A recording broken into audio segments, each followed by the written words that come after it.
All right, everyone, welcome back to Unit 10, the Early Middle Ages, or the Dark Ages, or Medieval Times, whatever you prefer, they're all the same. So imagine, the Roman Empire is defeated by barbarians, and all that's left is ruins. All the greatness of the Roman Empire gone. The Roman Empire was such an advanced civilization, and they had so many things, but the main thing we need to focus on is the protection. But looking here, this is some footage from Assassin's Creed Valhalla where you play as a character from the Viking Age. But what you're looking at, this is Londinium, or London, and that's the ruins of their amphitheater. These are all Roman ruins you're looking at, but the Romans are long gone, and all that's left are a group of people who don't have the knowledge to recreate the concrete, the architecture, etc. So they're using these dwellings, the stone, the concrete, for their own purposes the best that they can. When I think of the Middle Ages, I like to think of a zombie apocalypse. I mean, who doesn't like a zombie apocalypse, right? You know, you have the TV shows now, The Last of Us, and then previously you had The Walking Dead. So imagine today in modern times, if we had a zombie apocalypse. Hopefully that doesn't happen, but if we did, the military, the police, all of the protection that we have is gone. And then we wouldn't have architects necessarily, or engineers, or nuclear physicists to rebuild our society. We would have to make do, and we would have to use what's there in the best way that we could, similar to how the Vikings and other groups of invaders and these barbarians, they use the leftovers from the Roman Empire. Now, the word barbarian means they don't speak Latin, and we think of it as these crazy, wild fighting guys, and it's kind of the same thing. But again, as you're looking at this clip here, look at the ruins. That's the Thames River in England, and London specifically. And you see how magnificent it could have been during the Roman times, but now no one's taking care of it. So this map is showing the high point of the Roman Empire. So you can see the Crazy Duck. Basically, the Roman Empire surrounds the Crazy Duck, goes all the way past Egypt, all the way past the Black Sea, up into England, Spain, North Africa. Just absolutely huge. So as the saying goes, Rome wasn't defeated in a day. It took time. It took a long time, actually. It's almost like death by 1,000 cuts. Literally, the barbarians are coming from Germania, or Germany. That's why they're called the Germanic tribes, which we learned about earlier. They're basically picking at the Romans a little bit at a time, over a long period of time. And over this time period, it weakens the Romans gradually. Ultimately, as you learned previously, the Romans are defeated, but over a period of time, by these Germanic tribes, eventually dividing into the Eastern and Western Roman Empire. So let's begin with the foundations of early medieval society. First, you have the classical heritage of Rome, because there are some people who remembered Rome, what it was like, particularly people associated with the church who could read. But we also have Christian beliefs, because if you remember, when Constantine became emperor, they converted to Christianity. So the Roman Empire was a Christian empire at that point. But also the invading Germanic tribes, they have their own customs. So medieval society is a blending of all of these: classical heritage of Rome, Christian beliefs, and the customs of the Germanic tribes. It's a mixture. It's like a melting pot, similar to what we have here in America. And as you can see, the Crazy Duck is there to the left to give you a little bit of information. Medieval, Middle Ages, and Dark Ages are generally used to represent the same time period, between 500 AD to 1000 AD. This is also called the Early Middle Ages.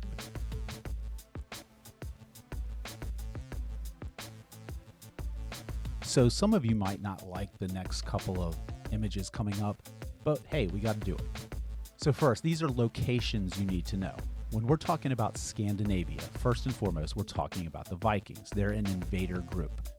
So the Vikings are from modern-day Norway, Sweden, and Denmark. And what happens is they migrate into England, among other places. We'll talk about all of them later. But I need you to look at this image. You can see it laying over top of the Roman Empire. You can see Scandinavia up at the top, and I have a bigger zoomed in version to show you a little bit up closer what it looks like. So Scandinavia, it's above Germany, and again, these Vikings are going to invade England. Not only did the Vikings go to England, but they also went to Iceland, they went to Russia, and they went to North America. So that's something pretty cool. Everyone gives Christopher Columbus discovery credit for North America. But evidence shows that the Vikings were probably there much earlier. The difference was they didn't really ask for credit.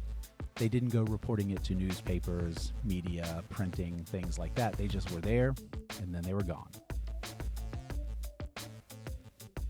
So the next invader group you need to know is the Angles and the Saxons, and they invade England.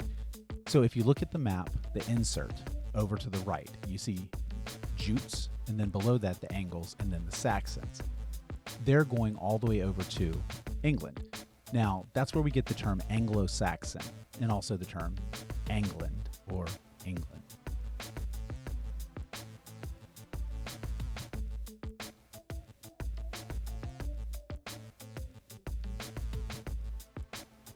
Okay, and next, the last group that you need to know, at least on a map, are the Franks. So the Franks, they make up present-day France and Germany. If you look at the insert, you can see where France or Gaul during the Roman Empire was, in Germania or Germany today. So the Frankish kingdom becomes a blending of these Germanic tribes that have taken over the territories of the Roman Empire in the West, and they've built their own kingdom.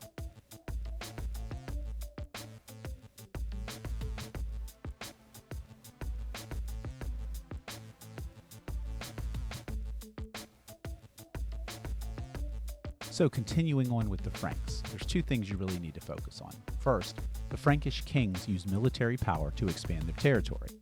The alliance between the Frankish kings and the church and increased papal authority and influence in Western Europe.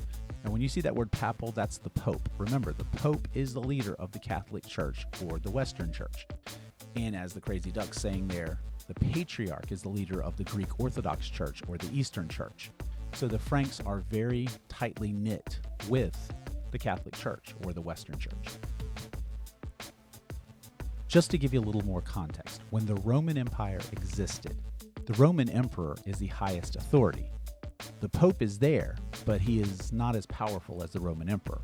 But now in this new Frankish kingdom, the Pope is the highest authority. He's the one who gives the crown to the Frankish kings, as we'll talk about in a moment with Charlemagne. So the Franks emerged as a force in Western Europe. They became very powerful.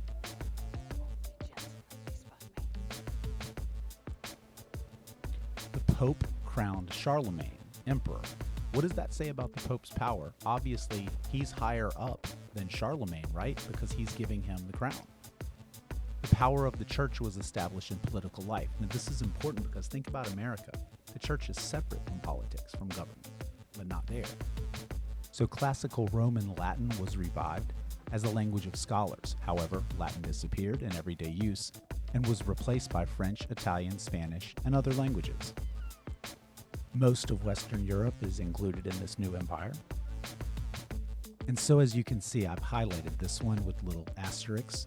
Churches, roads, and schools were built to unite the empire. This is a favorite for any type of standardized test. So three of the invader groups that you really need to focus on are the Angles, Saxon, and Magyars. So under social, religious, and cultural development, the Angles and Saxons migrated to England in the 5th century. So that's the 400s AD. There's another group called the Utes, which you don't really have to focus on, so lucky for you. But you can see from the map here, the yellow lines indicate the Angles and the Saxons are indicated by the red. So these are the areas that they went and settled. They have lasting impressions there. So the Magyars are probably the more difficult invader group to remember. Most people haven't heard of them. The key here is they came from Central Asia and they migrated into Europe by invasion, by force. So you can look at the map to the right and you can see that purple arrow showing where they went. So the Angles, Saxons, and Magyars, they're all tribal units led by chieftains. Their invasions disrupted towns, which caused trade to decline, and the Angles, Saxons, and Magyars all gradually converted to Christianity. So once again, just to reinforce, the Middle Ages began because the Roman Empire is defeated over time by barbarians. And when I teach this, I usually relate it to a zombie apocalypse, as I had stated earlier. Because again, if we had a zombie apocalypse like in The Last of Us or the Walking Dead TV shows, we wouldn't have protection. So people would have to basically gather together to help each other, which we're going to see in the next video. That's called the feudal system. Feudalism is basically when there's a lack of protection, and as you learned in this video, trade decreases because of these invasions. Who wants to go out on trade routes when you risk being attacked by barbarians or zombies? As you can see here, this is my make-believe battle of zombies versus the Roman Empire, and you can see it looks pretty hopeless for the Romans.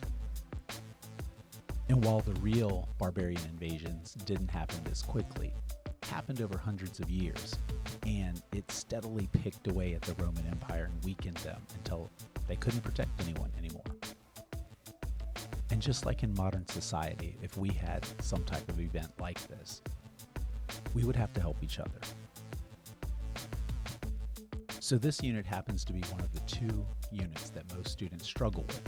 For this one, a lot of it's vocabulary, and we're going to talk about that more in the next video, but also the maps. For some reason, students don't tend to like maps, but that's okay. We're going to review this more so you're more comfortable when you get to CSAs, benchmarks, exams, etc., standardized tests. So that way you'll be able to identify these things and be more comfortable.